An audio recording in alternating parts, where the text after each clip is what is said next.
A black cowgirl is humiliated by wealthy ranchers for trying to do a man's job, but she knows the one secret that can tame the beast no man can control. The air was thick with dust and cheap whiskey. Jebediah Caldwell, a man whose wealth was matched only by his arrogance, pointed a thick finger at Zoraida. "Look here, boys. Think she can do a man's job?" he sneered, and a wave of cruel laughter rolled through the crowd of ranch hands. "Maybe you should stick to the kitchen, Zoraida, where you belong." Zoraida's face remained a mask of calm. She didn't look at Caldwell. Her eyes were fixed on the reinforced steel pen at the far end of the corral.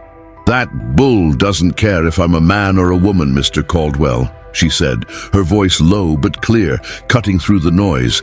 "And soon, neither will you." This confrontation was just the beginning of a story that would shake the foundations of the entire valley.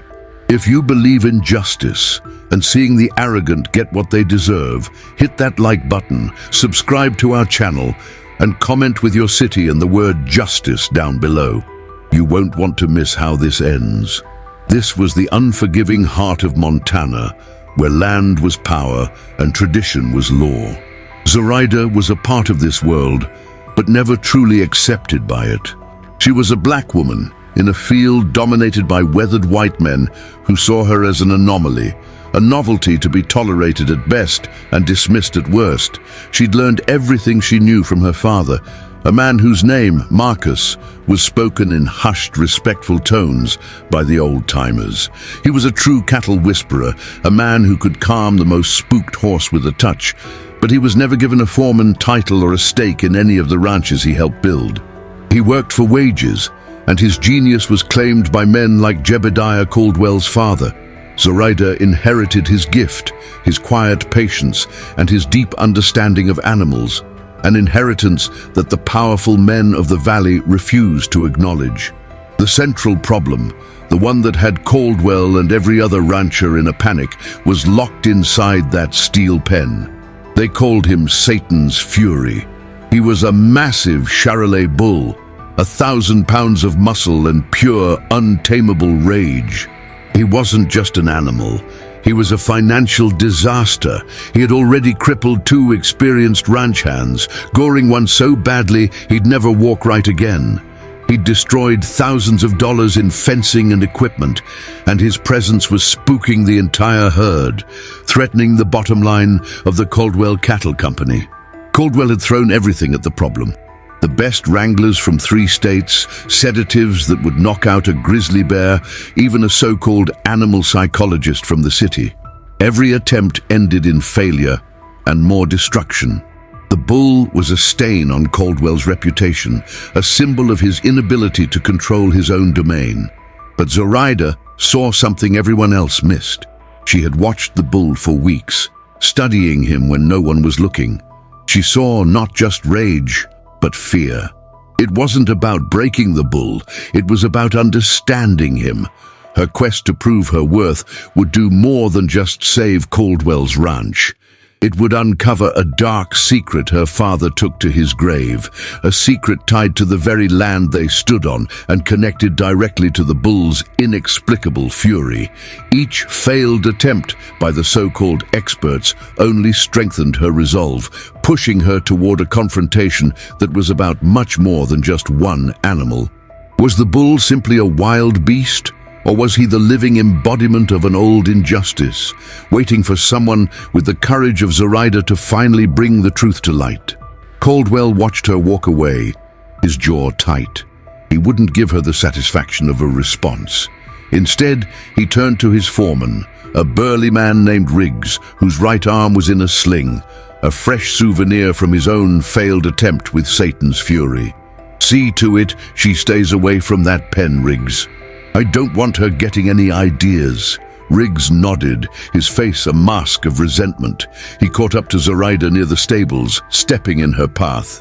"You heard him," Riggs growled, his voice low and menacing.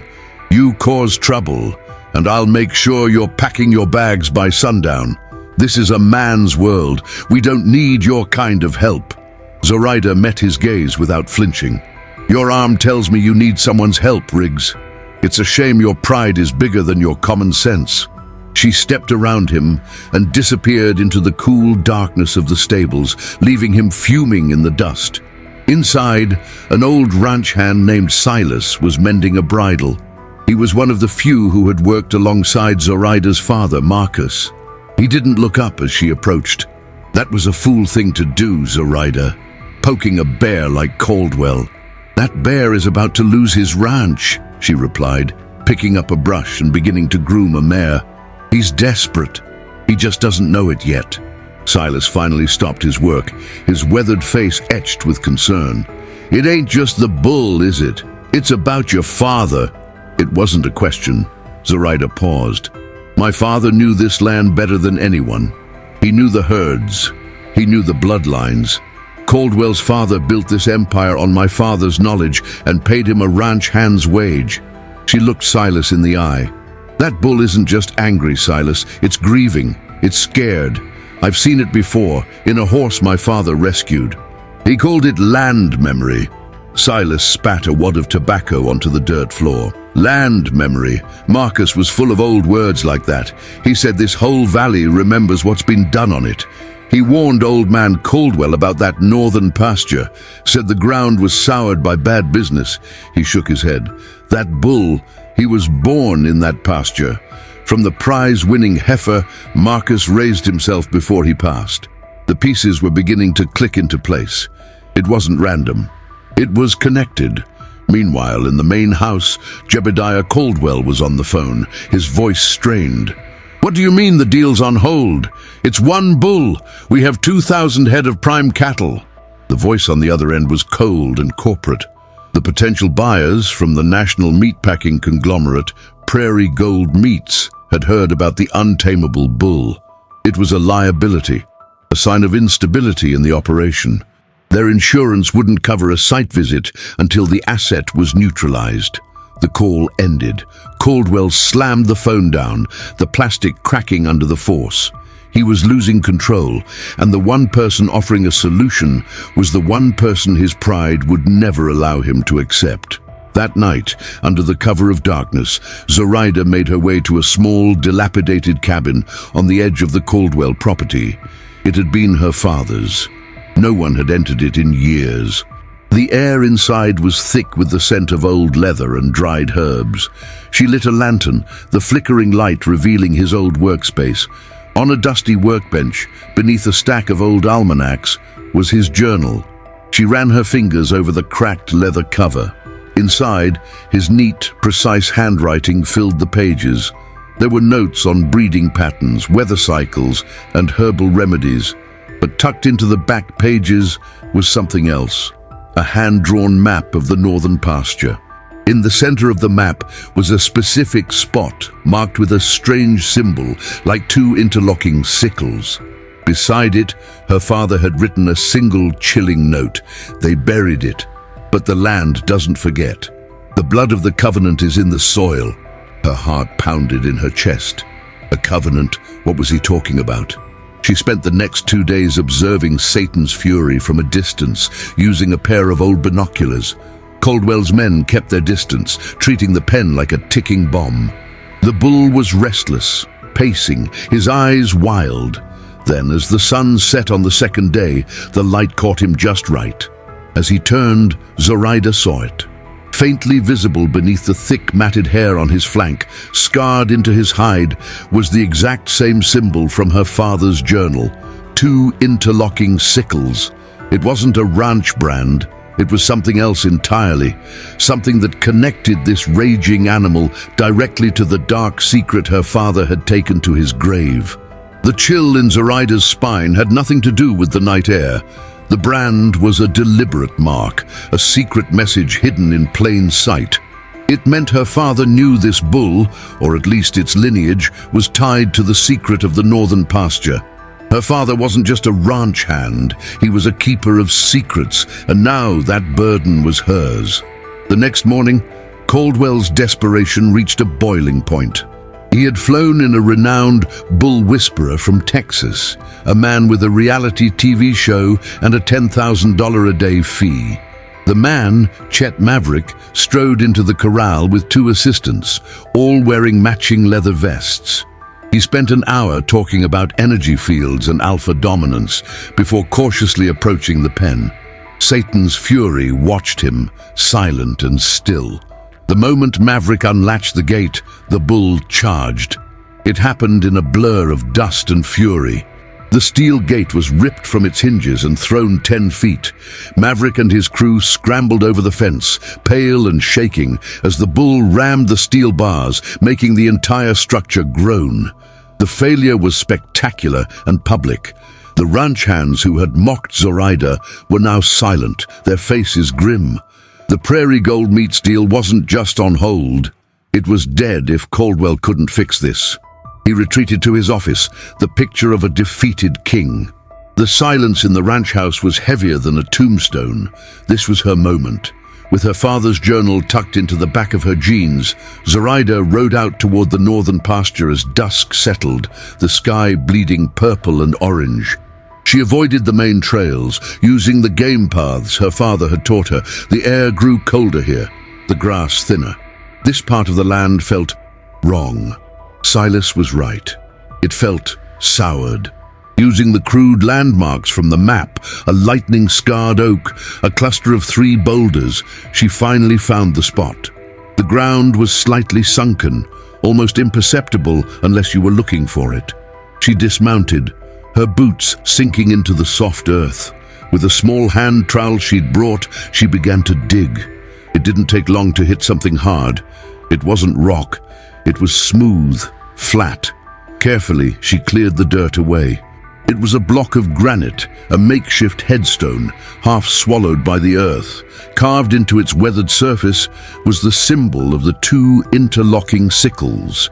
And below it, 2 sets of initials and a date from 30 years ago. M.W. and J.C. Sr., Marcus Washington and Jebediah Caldwell Sr., a covenant, a partnership. Her father wasn't an employee, he was a co-founder. The land, the original herd, the knowledge, it was a joint venture. The Caldwell Empire was built on a lie, a handshake deal buried in an unmarked grave. The blood of the covenant wasn't a metaphor for a sacrifice. It was a term for a binding agreement, and the Caldwells had broken it. The bull, born of her father's prize heifer on this very soured ground, was the land's memory made flesh. Its rage was a manifestation of a generation-old betrayal. Zoraida didn't take the stone. She took out a piece of charcoal from her saddlebag and a piece of paper and made a perfect rubbing of the inscription. This was her proof. She didn't wait. She rode straight to the main house and walked in without knocking. She found Caldwell in his leather-bound office staring at a glass of whiskey. He looked up, his face a thundercloud. "Get out." "No," Zoraida said, her voice steady. She walked to his massive oak desk and placed the paper rubbing on it, right next to his glass.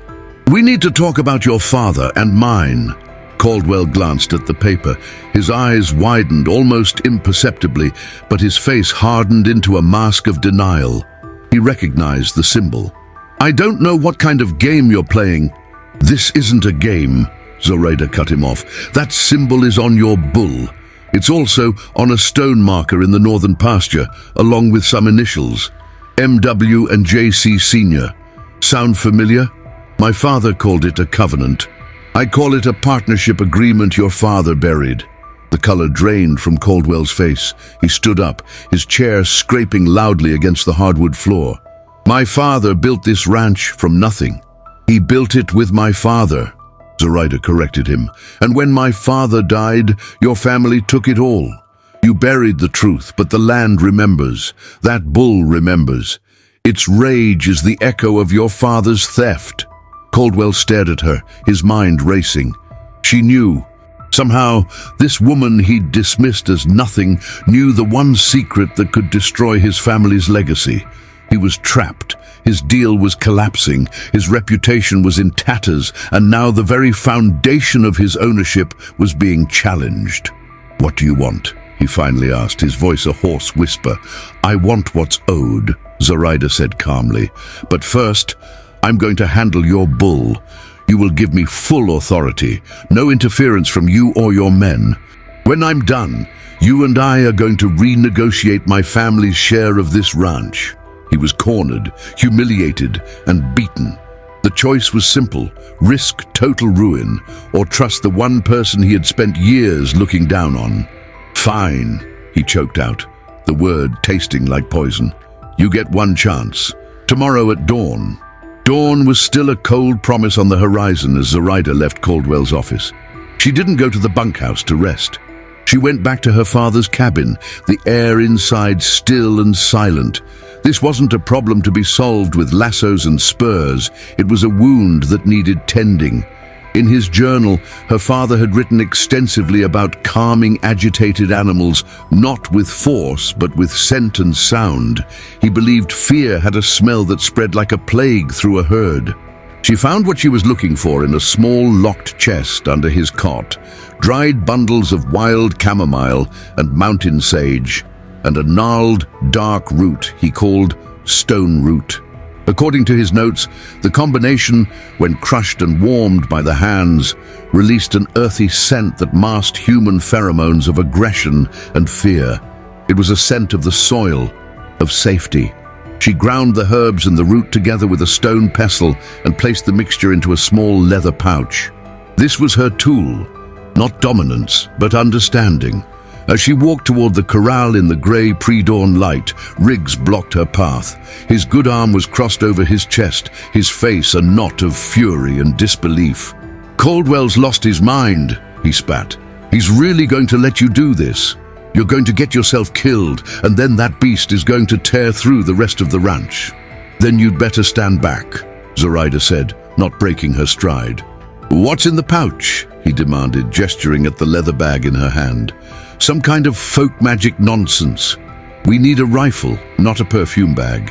Zoraida stopped and looked at him, her eyes clear and steady. "Your way involves whips and prods, and broken bones, Riggs.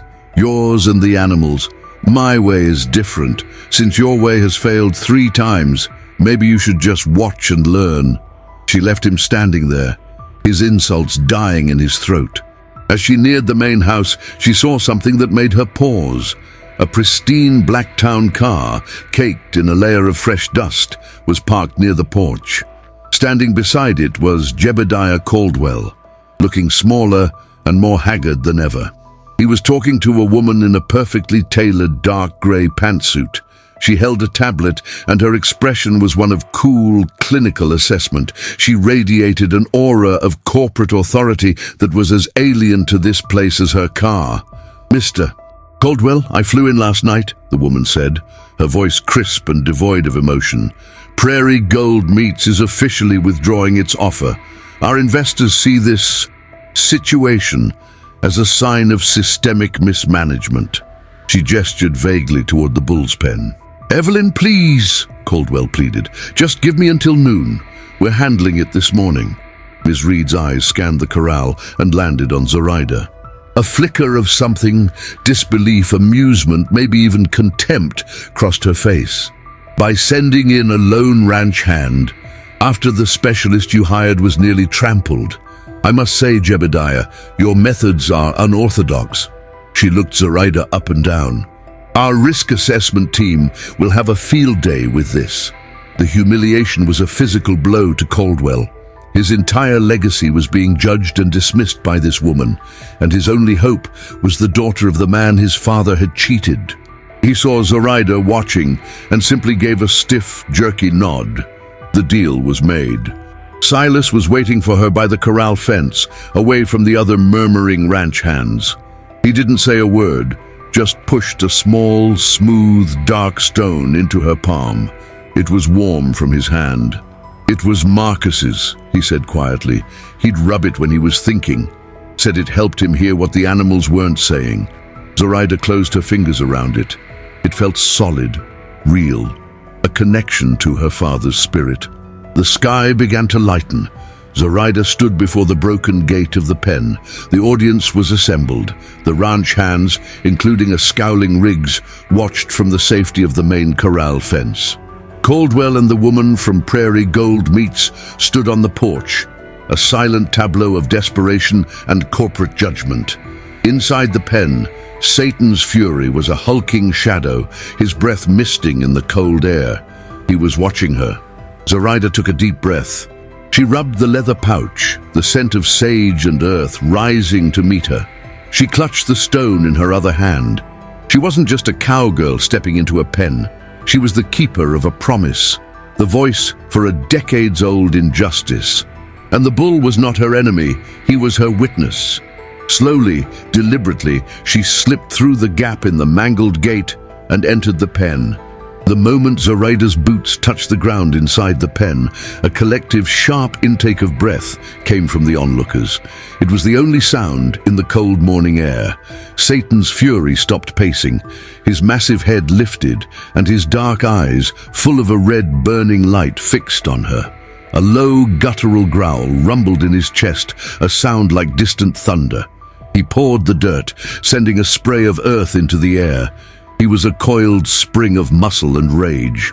From the porch, Evelyn Reed leaned forward slightly, her professional detachment momentarily forgotten. "Is she insane?" she murmured to Caldwell, not expecting an answer. Riggs gripped the fence rail, his knuckles white. "He's gonna kill her," he whispered to the man next to him. "She's got nothing, no whip, no rope, nothing." The bull lowered its head, horns aimed directly at Zoraida. Then he charged. It wasn't a feint. It was a full-speed, earth-shaking explosion of violence. The crowd gasped. Silas closed his eyes. Caldwell flinched as if he'd been struck, but Zoraida didn't run. She didn't even take a step back. She stood her ground, a lone, still figure in the path of a 1,000-pound battering ram. She held up the hand with the leather pouch, her movements slow and deliberate. She began to speak, her voice too low for the crowd to hear, but it carried across the pen. It wasn't a command or a plea. It was a soft, rhythmic murmur, like a half-remembered song. The bull was 10 feet away, 5 feet away, close enough for her to feel the heat coming off its body. And then it stopped. It skidded to a halt in a cloud of dust, its massive chest heaving, its horns mere inches from her body. It snorted, a hot blast of air hitting her legs. The crowd was frozen in stunned silence. The bull had never stopped a charge before. He stared at her, his wild eyes blinking in confusion. He could smell the sage and chamomile, the scent of the earth, not the sharp, acrid smell of fear and aggression he was used to from humans. Zoraida kept murmuring, her voice a steady, calming presence. She never broke eye contact. "I know," she said, her voice still a whisper. "I know what they did. I know the ground you were born on. Marcus remembers, and I remember for him." Slowly, inch by agonizing inch, the bull's posture began to change. The tension in his shoulders eased. His head, still low, lost its aggressive angle. His breathing, which had been a series of ragged pants, began to slow into deep, rhythmic breaths. He took a hesitant step forward and nudged the leather pouch with his wet nose, sniffing the familiar, calming scent. A wave of murmurs rippled through the ranch hands. Riggs's jaw was hanging open. He looked as if the sun had just risen in the west. On the porch, Evelyn Reed lowered her tablet. Her face was a blank mask of astonishment. She looked at Caldwell, whose own face was a storm of conflicting emotions, relief, disbelief, and the dawning, sickening realization that he had been completely and utterly wrong. He wasn't just watching a bull being tamed. He was watching his entire worldview, his inherited sense of superiority, being dismantled before his eyes. Zoraida took a slow step to the side, and then another, circling the animal. The bull didn't move. He watched her, his eyes no longer burning with rage, but with a deep, weary curiosity. She continued her soft murmur, her hand still outstretched. She reached his massive flank and stopped. Her fingers brushed against his coarse hide, right over the spot where the secret brand was hidden. The bull shuddered, a tremor running through his entire body, but he didn't pull away. Instead, he leaned into her touch, letting out a long, low sigh. The sound was not a growl of anger, but a release of pain held for too long. A single tear traced a path through the dust on Silas's cheek. He had seen Marcus do the same thing decades ago with a wild stallion no one could break. Zoraida gave the bull one last reassuring pat. Then she turned and began to walk toward the broken gate. She didn't look back. She didn't need to. After a moment's hesitation, the great beast fell into step behind her, as docile as a calf following its mother. The silence was absolute as she led him out of the pen and into the main corral. Satan's fury, the untamable monster, was tamed. Zoraida stopped in the center of the corral, the bull standing peacefully at her side. She ignored the stunned faces of the ranch hands. She ignored Riggs, who looked like he'd seen a ghost. Her eyes found Jebediah Caldwell on the porch. The performance was over. The negotiation was about to begin. The silence stretched, thin and brittle. It was broken not by a cowboy's cheer or a rancher's curse, but by the crisp, decisive click of a woman's heels on the wooden porch. Evelyn Reed walked down the steps, her eyes fixed on Zoraida, her earlier astonishment replaced by sharp, calculating interest. She completely ignored Jebediah Caldwell. "Miss Washington," she said, her voice cutting through the stunned quiet. That was the single most effective display of asset management I have ever witnessed. Prairie Gold Meats is no longer withdrawing its offer. In fact, we may be prepared to increase it, provided the management structure of this operation reflects the talent we've seen here today. It was a masterfully delivered blow. In one sentence, she had validated Zoraida, dismissed Caldwell's entire leadership, and made it clear who now held the real power. Zoraida gave her a brief professional nod. Then, her eyes moved past the corporate executive and locked onto Caldwell, who stood frozen on the porch, his face pale with rage and humiliation. "The demonstration is over, Mr. Caldwell," Zoraida said, her voice carrying clearly across the corral. "Now, we discuss my fee. My office is a bit small. Yours will have to do." The crowd of ranch hands stirred, a collective murmur of disbelief. No one had ever spoken to Jebediah Caldwell like that. He was a king on his own land, and he had just been summoned by a woman he had ordered to the kitchen a week ago. For a long moment, he said nothing, his pride warring with the cold, hard reality of his ruin. Evelyn Reed's perfectly arched eyebrow was all the pressure he needed. "My office," he finally ground out, the words sounding like they were being torn from his throat. Zoraida handed a rope to a stunned-looking Silas. "His name isn't Satan's Fury," she said softly. "It's Marcus. After my father, see that he gets fresh water and the best feed." Silas simply nodded, his eyes shining with pride, and gently led the massive bull away. As Zoraida walked toward the main house, the ranch hands parted for her. They avoided her eyes, their earlier mockery now a source of burning shame. Riggs stood among them, his good hand clenched into a fist. He watched her pass, his face a mixture of awe and bitter resentment. The world he understood, a world of force, of hierarchy, of men like him on top, had just been turned upside down by a woman with a leather pouch and a quiet voice.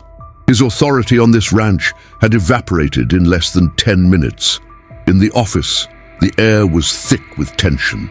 Caldwell slumped into his oversized leather chair behind the oak desk, a defeated man trying to project authority he no longer possessed. Evelyn Reed stood by the window, a silent, powerful observer, making it clear she was a party to this negotiation. Zoraida didn't sit. She stood in the center of the room, the same spot where she'd been dismissed before. She placed the charcoal rubbing of the headstone on the polished surface of the desk. "This ranch was founded as a partnership," she began, her voice calm and factual. "Washington and Caldwell. My father provided the knowledge, the breeding stock, and the skill. Your father provided the land he'd already acquired and the capital. It was a 50-50 split. There's no proof of that," Caldwell snapped, his voice cracking. "It's a story, a myth. The proof is buried in your northern pasture," Zoraida said flatly. "The proof is branded on the hide of the bull that was about to bankrupt you. And the proof is that your entire multi-million-dollar deal with Prairie Gold Meats is about to be reinstated because of me. My father's knowledge is still the most valuable asset this ranch has." She let that sink in. Caldwell looked at Evelyn, who gave him a cold, unhelpful stare. He was utterly alone. "So, what is it you want?" he asked, the fight gone from his voice. "Money? I want what was stolen," Zoraida replied. "I want my father's legacy. I am reactivating my family's stake in this partnership. 49% of the Caldwell Cattle Company, which will be renamed Washington Caldwell Ranches, is to be transferred to my name." Caldwell choked. 49%? That's insane. "It's generous," Zoraida countered. "It leaves you with the controlling share for now. I'm also taking the newly created position of Chief Operations Manager, effective immediately. I will have full authority over all aspects of herd management, breeding, and personnel. All foremen, including Mr. Riggs, will report directly to me." This was the final perfect twist of the knife. It wasn't just about wealth, it was about power. She had taken the very structure he used to humiliate her and placed herself at the top of it. Evelyn Reed finally spoke from the window. "A brilliant restructuring, Mr. Caldwell. A clear chain of command with a proven expert in the key operational role. Our board will be very pleased. We'll have a revised offer on your desk by the end of the day, pending the signing of this new arrangement, of course." Checkmate.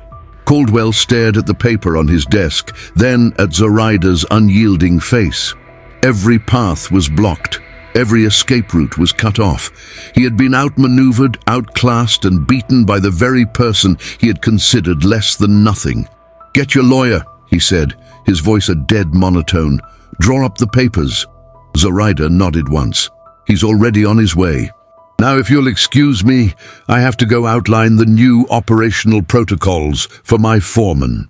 She turned and walked out of the office, leaving Caldwell to stare at the ruins of his uncontested kingdom.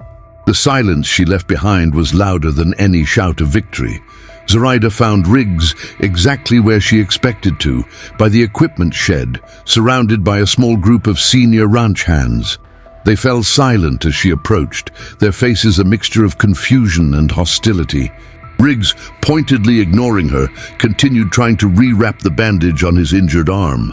His movements were clumsy and angry. "Riggs," Zoraida said. Her voice wasn't loud, but it cut through the tension like a razor. He didn't look at her. "What do you want?" "I want you and a team of 6 ready to ride in 15 minutes, she said, her tone all business. "We're moving the herd from the western grazing fields to the upper meadows." Riggs finally turned to face her, a sneer twisting his lips. "Is that so? And why would we do that? They've got good water and grass where they are. We don't move them for another 3 weeks according to the schedule." He was challenging her in front of his men, trying to re-establish his authority by appealing to routine. It was a test. "The schedule is wrong," Zoraida stated simply. "It was made by a man who looked at spreadsheets, not the sky. There's a pressure change coming in from the north. The wind is shifting. My father's journals noted this exact pattern. When the crows fly low and the wind smells of pine from the high peaks, a flash flood comes down that canyon within 12 hours. We either move the cattle now or we spend the next week pulling their bloated carcasses out of the mud. Your choice." The other ranch hands shifted uncomfortably. They were men of the land. They understood the signs she was talking about, even if they hadn't put them together.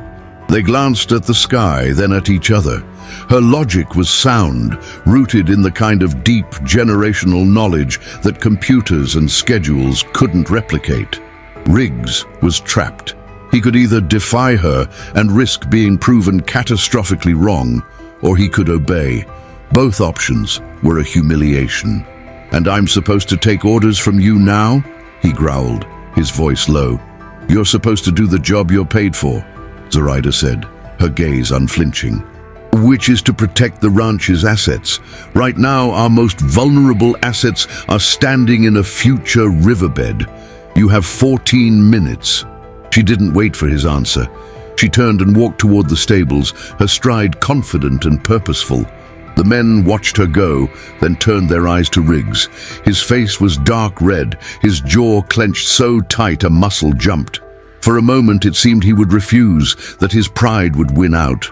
Then, with a curse that he bit off halfway, he slammed his good fist against the shed wall. "You heard her!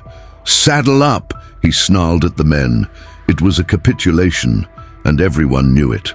An hour later, Zoraida was on horseback, leading the cattle drive up the winding path to the high meadows. The team worked with a tense, grudging efficiency. Riggs rode at the back, his silence more poisonous than any insult.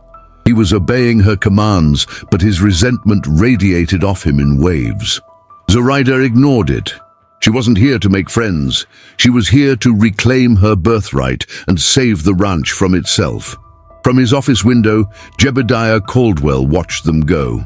His lawyer, a nervous man from the city, had just finished explaining the ironclad nature of the documents Zoraida's lawyer had provided.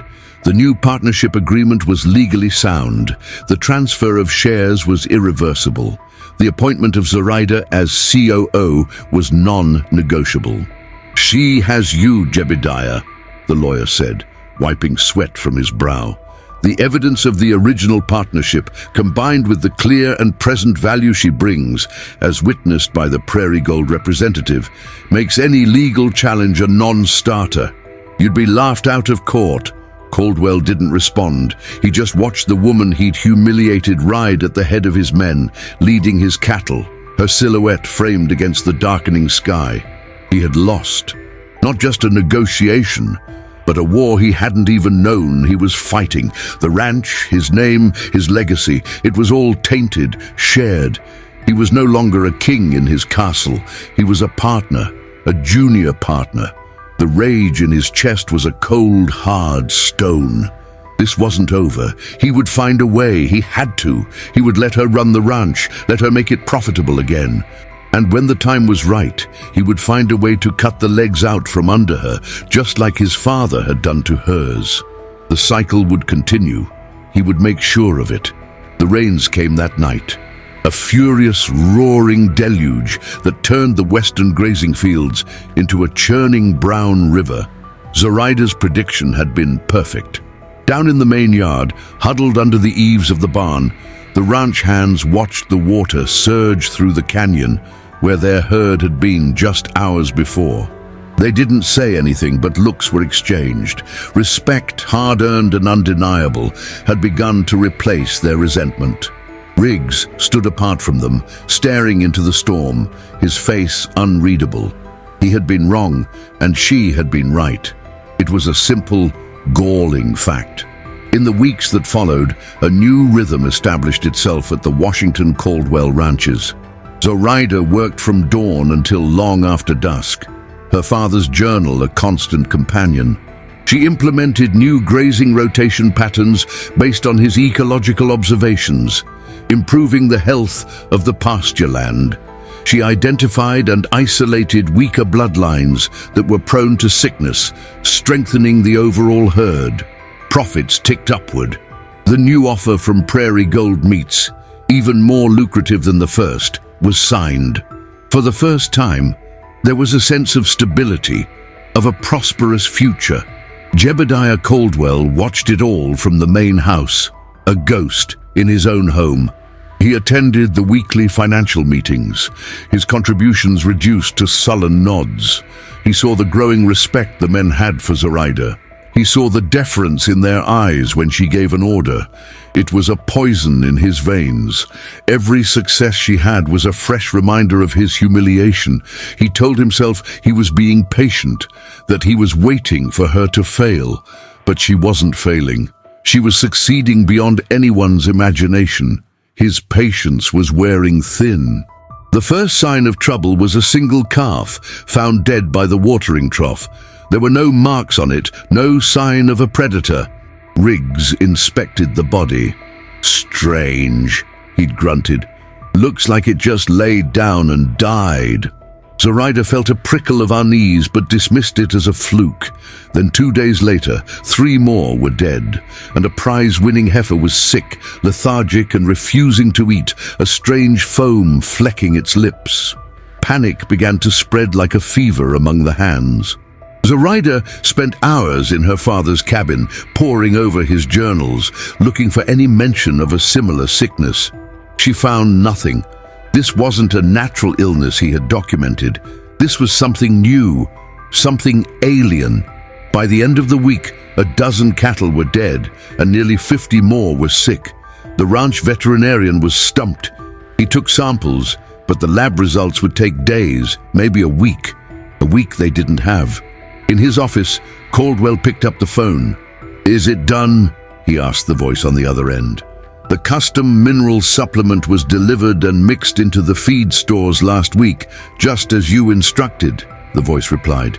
"It's a fast-acting mycotoxin, undetectable in standard tests. Within 2 weeks, you'll be looking at a 50% loss. They'll call it a mystery blight. Tragic." "And the antidote?" Caldwell asked, his voice cold. "Already in your possession. A simple vitamin and amino acid compound. Introduce it into the water supply, and the sick ones will recover in 48 hours. You'll look like a hero." "Good," Caldwell said, and hung up. He looked out the window. Zoraida was in the corral examining another sick animal. She looked tired, worried. He felt a grim satisfaction. Her father's old-world knowledge couldn't fight modern chemistry. He would let her struggle, let her fail completely. He would let the prairie gold deal collapse. Then when she was broken and the ranch was on the verge of ruin, he would step in, miraculously save the day, and use the failure to force her out. He would reclaim his kingdom. Zoraida knew she was missing something. The sickness was concentrated in the herds that used the main feeding troughs. The cattle in the high meadows, the ones moved before the flood, were untouched. It had to be the feed or the water. She tested the water. It was clean. That left the feed. She went to the main storage barn. Riggs was there, staring at a bag of new feed supplement. His face was grim. "This stuff," he said, kicking the bag. "Caldwell ordered it 2 weeks ago, said it was a new high-protein formula to fatten the herd up before the big sale." Zoraida knelt, scooping a handful of the supplement. It looked normal, but it had a faint, bitter, chemical smell that was unlike anything she'd encountered. "We stop using this immediately," she ordered. "All of it. We switch the entire herd to the reserve hay bales." "And if that's not it?" Riggs asked, for the first time looking at her not as a rival, but as a fellow commander in a losing battle. "Then we've lost," she said quietly. That evening the phone rang in the main house. It was Evelyn Reed. Her voice was ice. "Zoraida, I'm hearing rumors. A sickness. Is it true?" "We have a situation, but I'm handling it," Zoraida said, trying to keep her voice steady. "A situation that could violate the health and safety clauses of our contract," Evelyn snapped. "You have 72 hours to contain this and provide a full report, or Prairie Gold is invoking its right to terminate. The clock is ticking." Zoraida hung up the phone. 72 hours. She had the what but not the why. She knew it was the supplement. But where had it come from? And why would Caldwell order a new supplement without consulting her, his own COO? The pieces clicked into place with a sickening certainty. This wasn't an accident. It was an attack. She stormed into Caldwell's office without knocking. He was sitting behind his desk, a smug, expectant look on his face. "The feed supplement," she said, her voice shaking with contained fury. "You ordered it." He leaned back in his chair, a slow smile spreading across his face. "Of course. Always looking for ways to improve the bottom line. A good businessman is always innovating." "The herd is dying, Jebediah," she said, her voice dropping to a dangerous whisper. "You're poisoning your own cattle to get back at me." "That's a very serious accusation, Zoraida," he said, his eyes glittering with malice. "You have no proof. All you have is a ranch falling apart under your expert management." Looks like your father's magic has finally run out. He had her, and he knew it. Zoraida stared at him for a long, silent moment. The smug certainty on his face was absolute. He believed he had won. He believed she was beaten. She turned without another word and walked out, the sound of his soft, triumphant chuckle following her down the hall. For a moment, she felt a wave of despair. He was right. She had no proof, only intuition and the bitter taste of his treachery. The clock was ticking. But despair was a luxury her father had never afforded, and neither would she. Caldwell had made one critical mistake. He assumed she would fight him on her terms, the terms of nature, of herbs, of folk wisdom. He had forgotten she had also learned to survive in his world. She wouldn't look for a cure in her father's journal. She would look for a weapon in the boardroom. She found Riggs in the barn, his face etched with worry as he checked on a sick calf. "He's doing it," she said, her voice low and urgent. "Caldwell, he poisoned the feed." Riggs looked up, his expression hardening. "I figured as much. The timing's too perfect, but you can't prove it. It's your word against his. And he owns the place." "He owns 51%, Zoraida corrected him. "And his partner is about to call an emergency board meeting. I need you there, Riggs, not to fight him, but to watch him." "Watch him do what?" Riggs asked, confused. "Destroy himself," she said. An hour later, they were all gathered in Caldwell's office. Zoraida had called Evelyn Reed and told her there was a definitive plan to be presented. Evelyn sat in one of the leather chairs, her face impatient and severe. Caldwell sat behind his desk, looking like a king holding court, barely containing his smirk. Zoraida stood, and Riggs stood behind her by the door, his presence a silent, looming question mark. "Thank you for coming," Zoraida began, her voice steady. "As you know, we are facing an unprecedented health crisis in the herd. Our contract with Prairie Gold is in jeopardy.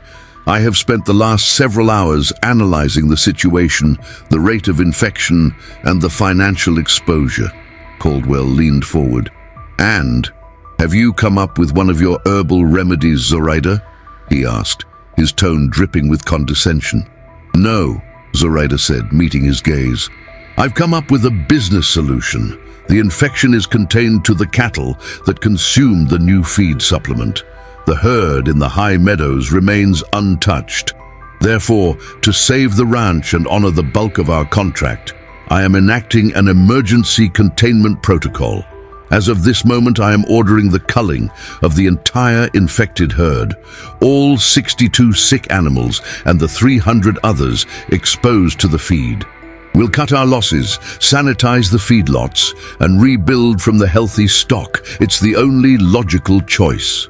The room went dead silent. Evelyn Reed's eyes widened slightly. It was a brutal but financially sound decision. Riggs stared at Zoraida, a flicker of understanding in his eyes. Caldwell's smirk vanished. This wasn't the plan. She was supposed to fail, to flounder, not make a cold, calculated decision that would save the company but destroy his moment of triumph. He was supposed to be the hero with the cure, not the co-owner of a ranch that just slaughtered a fifth of its stock. "No!" he blurted out, standing up so fast his chair scraped the floor. "That's insane! We're not killing hundreds of animals." "It's my decision as Chief Operations Manager," Zoraida said calmly, "unless you have a better idea." His arrogance, his ego, his desperate need to be the one who won, it all came boiling to the surface. He couldn't let her do this. He had to show them all that he was the one in charge, the one with the answers. "As a matter of fact, I do," he sneered, walking over to a locked cabinet in the corner of the room. He pulled out a key, unlocked it, and pulled out a small, unmarked metal case. He slammed it on the desk. "You were too busy with your father's superstitions to look for a real solution. I, on the other hand, anticipated a potential health issue with a new feed and had my supplier prepare a concentrated vitamin and amino acid supplement. An antidote. This will cure them." He had done it. He had confessed. Evelyn Reed stared at the box, then at Caldwell. "You had an antidote? This whole time, you let this crisis escalate to the point of threatening our contract while you held the solution? I was waiting for the right moment to... He started to bluster, but Zoraida cut him off. The right moment to let my management fail so you could force me out? She finished for him. She looked at Riggs. Riggs, when did Mr. Caldwell order this new feed? Riggs stepped forward, his voice clear and steady. 2 weeks ago, Mom. He told me not to mention it to you, said it was a surprise. Zoraida turned her ice-cold gaze back to Caldwell, whose face had turned a sickly shade of white. You have an antidote for a poison nobody could identify, which just happened to be in the feed you secretly ordered. You're not a hero, Jebediah.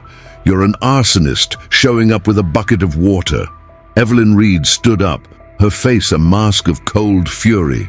Mr. Caldwell, this constitutes corporate sabotage and criminal fraud. Our deal is off, and you'll be hearing from our lawyers. All of them. She looked at Zoraida. Ms. Washington, I expect you'll soon have a controlling interest in this ranch. When you do, my offer stands. She walked out of the room without a backward glance. Caldwell sank into his chair, a broken man. He had overplayed his hand, blinded by his own hate. He stared at Zoraida, the woman he had tried to destroy, who had just taken everything from him without ever raising her voice. The trap had closed. Zoraida picked up the metal case from the desk. It was cool and heavy in her hands, a symbol of Caldwell's petty, self-destructive treachery. She didn't spare him another glance. His defeat was total, his ruin self-inflicted. He was irrelevant now. The cattle were what mattered. Riggs, she said, her voice cutting through the thick, suffocating silence. Get every hand you can. We're mixing this into the water supply for the main troughs. Every last drop. Move. Riggs nodded, his face grim but resolute. He turned to leave, his new loyalty clear and unspoken. But as Zoraida followed him toward the door, a guttural roar of pure rage erupted from behind the desk. No! Caldwell screamed, his voice cracking with madness. He lunged, not at Zoraida, but for a heavy, ornate letter opener on his desk, a polished steer horn with a steel blade. This is my ranch, my father's ranch. You won't take it. He scrambled around the desk, the letter opener held like a dagger, his eyes wild and bloodshot. He was no longer a businessman or a rancher. He was a cornered animal, lashing out with no thought for the consequences, but he never reached her. Riggs moved with a speed that belied his size. He stepped directly into Caldwell's path, a solid wall of muscle. He didn't raise his voice, he didn't draw a weapon. He simply put his good hand on Caldwell's chest and stopped him cold. It's over, Jebediah, Riggs said, his voice a low rumble. The foreman who had once enforced Caldwell's every cruel whim now stood as his jailer. Caldwell struggled, a pathetic, flailing attempt to push past. Get out of my way, Riggs! You work for me! Not anymore, Riggs said, and with a firm final shove, he sent Caldwell stumbling backward. Caldwell tripped over an ornate rug and crashed to the floor, the letter opener skittering away across the polished hardwood. He lay there, gasping for breath, the fight completely gone from him. He was just a man in an expensive suit, lying on the floor of a room he no longer controlled. Zoraida hadn't even flinched. She watched the pathetic display for a second, then turned to Riggs. See to it that he stays here until the sheriff arrives. I've already made the call. She tossed the metal case to him. I'll handle the antidote. Riggs caught it, nodding once. The transfer of power was complete. The next few hours were a blur of organized chaos. Zoraida, working alongside Silas and a half-dozen other hands, moved with focused intensity. They drained and scrubbed the main water troughs, then mixed in the contents of the antidote case. The work was hard and fast, driven by the urgency of the ticking clock. There was no more talk of a man's job or a woman's place. There was only the work. As the first light of dawn painted the sky, a change began. A few of the sickest animals, who had been lying listlessly on the ground, lifted their heads. One staggered to its feet and took a long, deep drink from the treated trough. Then another. A low, hopeful murmur spread through the exhausted ranch hands. It was working. By noon, the transformation was undeniable. The lethargy was gone, replaced by the familiar sounds of a healthy herd. The crisis was over. Zoraida stood on the porch of the main house, watching the scene. The ranch was alive again. Her ranch. She walked back inside, into the office. It was empty. The sheriff had come and gone, taking a silent, hollowed-out Jebediah Caldwell with him. The room felt different now, cleansed. The heavy, oppressive air of arrogance was gone, replaced by a quiet potential. Zoraida walked behind the massive oak desk. She ran her hand over the smooth, polished wood. For a moment she considered sitting in the big leather chair, the throne Caldwell had cherished. But she didn't. Instead, she reached into her back pocket and pulled out her father's worn, leather-bound journal. She opened it to a random page filled with his elegant, precise script. She placed the open journal in the center of the desk, right where Caldwell's nameplate used to be. The book of knowledge, of wisdom, of the land's memory, now occupied the seat of power. The true foundation of the ranch was finally where it belonged. The vengeance was complete, not with a shout, but with the quiet, undeniable weight of justice finally being served. Her father's legacy had not just been restored, it had taken its rightful place. 6 months later, the dust had settled, both literally and figuratively. Jebediah Caldwell, facing a mountain of lawsuits from prairie gold meats and criminal charges from the state, was forced into a plea deal. To cover his legal fees and the corporate penalties for his sabotage, he had to liquidate his assets, the most valuable of which was his 51% stake in the ranch. Zoraida, backed by a very favorable loan from a bank that Evelyn Reed had personally recommended, bought every last share. The name on the grand archway at the entrance was officially changed. The word Caldwell was pried off, letter by letter, leaving only Washington Ranches. The main house was still there, but it felt different. Zoraida had moved in, but she'd cleared out the heavy, dark furniture and replaced it with simpler, functional pieces. The oversized portrait of Jebediah Caldwell Sr. that had dominated the main hall was taken down and put into storage. In its place hung a simple framed photograph of her father, Marcus Washington, his eyes kind and his hands resting on the neck of a young foal. The culture of the ranch had changed too. The fear was gone, replaced by a quiet competence. Zoraida led not by shouting, but by example. She was the first one in the stables and the last one to leave the fields. Riggs, his arm now fully healed, was her foreman in truth as well as in title. The sneer was gone from his face, replaced by a look of focused respect. He had seen real leadership, and it had nothing to do with bullying or bloodlines. He was a better man for it. Silas was given a new role. He was no longer just a hand mending bridles. Zoraida had made him the ranch historian, tasking him with organizing and preserving her father's journals and documenting the oral histories of the land. He spent his days in a sunlit room in the main house, a place of honor, ensuring the real story of the ranch would never be buried again. And the bull, Marcus, was a living legend. He was no longer a prisoner in a steel pen. Zoraida had given him the entire northern pasture, the soured ground where he was born, as his own private domain. The land was healing, the grass growing back richer and greener than before. Sometimes the ranch hands would see him standing on a ridge at sunset, a massive, peaceful silhouette against the sky, not a symbol of rage, but a guardian of a promise kept. One cool autumn afternoon, Zoraida rode out to that pasture with Riggs and Silas. They didn't speak. They knew what they were there to do. They found the sunken spot, and with shovels and care, they unearthed the granite headstone that marked the covenant. It was heavy, solid, and real. They loaded it onto a sledge and brought it back to the main ranch house. They didn't hide it.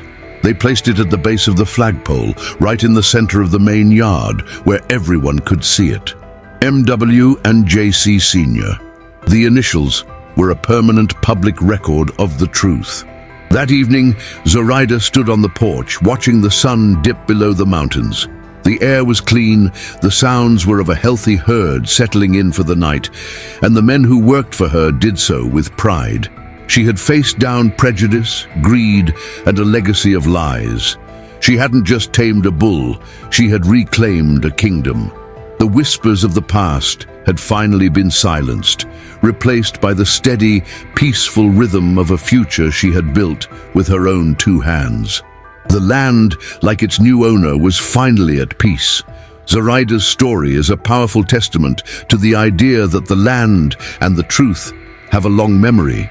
For years, she was underestimated, dismissed, and humiliated by men who saw her only for what she was on the surface, a black woman in a world they believed belonged to them. But they never bothered to look deeper. They never saw the strength she inherited, the wisdom she carried in her father's journal, or the unshakable courage in her heart. Jebediah Caldwell and his cronies believed that power came from a name, from inherited wealth, and from brute force. They were wrong. Zoraida proved that true power lies in understanding, in patience, and in a connection to something deeper than a balance sheet. She didn't just tame a bull, she exposed a lie that had festered at the heart of the valley for a generation. She didn't just claim her share of a ranch, she restored its soul. Her victory wasn't loud or explosive. It was quiet, intelligent, and absolute. She used her enemy's own arrogance and hatred against him, setting a trap that he walked into with a smug smile on his face. That is the most satisfying kind of justice, the kind that the villain delivers upon himself. What did you think of her strategy? Was it the perfect revenge for a man like Caldwell? Let us know your thoughts in the comments section. This story shows us that respect is never given freely to those who are different. It must be earned, and sometimes it must be taken. Zoraida took it. She faced down the mockery and the threats, and she proved her worth not with words, but with undeniable action. She silenced the doubters, not by shouting over them, but by achieving what they all said was impossible. If you stayed with us through this entire journey, from that first moment of humiliation in the corral to the final quiet victory in the ranch office, we know you're one of us. You believe in the power of the underdog and in the sweet, satisfying taste of justice. To show us you're part of this community that loves to see the arrogant get what they deserve, please type "I watched until the end" in the comments below. It means the world to us and tells YouTube that we are creating stories that truly connect with people. Your support helps us continue to bring these incredible narratives to you every week. Zoraida's journey is over, but her legacy, the true legacy of the Washington name, is just beginning. She didn't just win a ranch, she created a sanctuary built on respect, knowledge, and truth. And if you enjoyed this story of a quiet hero turning the tables on her oppressors, then you absolutely cannot miss the next one we have lined up for you. It's a story about a brilliant architect who is cheated out of his life's work by a greedy corporation. But he built one secret, hidden flaw into the skyscraper that only he knows how to exploit. The video is on your screen right now. Click on it to see how he brings the entire corrupt company to its knees. We'll see you there.